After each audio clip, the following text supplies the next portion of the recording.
কাশ্মীরের পেহেলগামে সশস্ত্র হামলার জেরে ভারতের নেওয়া একাধিক কঠোর সিদ্ধান্তের প্রেক্ষিতে এবার পাল্টা পদক্ষেপ নিতে যাচ্ছে পাকিস্তান। এ লক্ষ্যে বৃহস্পতিবার পাকিস্তানের প্রতিরক্ষা মন্ত্রী খাজা আসিফের আহ্বানে জাতীয় নিরাপত্তা কমিটির জরুরি বৈঠক অনুষ্ঠিত হবে। এই বৈঠকে সভাপতিত্ব করবেন প্রধানমন্ত্রী শাহবাজ শরীফ। সম্প্রতি জম্মু ও কাশ্মীরের পেহেলগামে বন্দুকধারীদের হামলায় ২৬ জন পর্যটক নিহত হন এবং আহত হন আরও ১৭ জন। এই ঘটনার দায়ভার পাকিস্তানের উপর চাপিয়ে ভারত একাধিক কড়া সিদ্ধান্ত নেয়। এর মধ্যে উল্লেখযোগ্য হল সিন্ধু নদী পানি চুক্তি স্থগিত এবং পাকিস্তানি নাগরিকদের জন্য ভারত ভ্রমণে নিষেধাজ্ঞা আরোপ।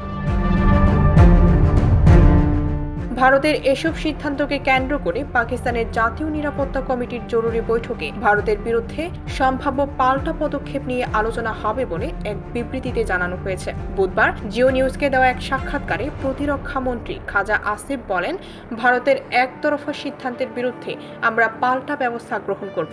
প্রধানমন্ত্রী শাহবাজ শরীফের সঙ্গে বৈঠক শেষে পরবর্তী পদক্ষেপ নেওয়া হবে। এদিকে কাশ্মীরে ঘটে যাওয়া হামলার পর ভারতের প্রধানমন্ত্রী নরেন্দ্র মোদীর নেতৃত্বে দিল্লি ইসলামাবাদের বিরুদ্ধে কড়া অবস্থান নিয়েছে। এর অংশ হিসেবে সীমান্তের নজরদারি বৃদ্ধি, কূটনৈতিক স্তরে চাপ সৃষ্টি এবং বাণিজ্যিক সম্পর্ক পর্যালোচনার মতো পদক্ষেপ গ্রহণ করেছে ভারত। ডেস্ক রিপোর্ট, ভোরের পাতা।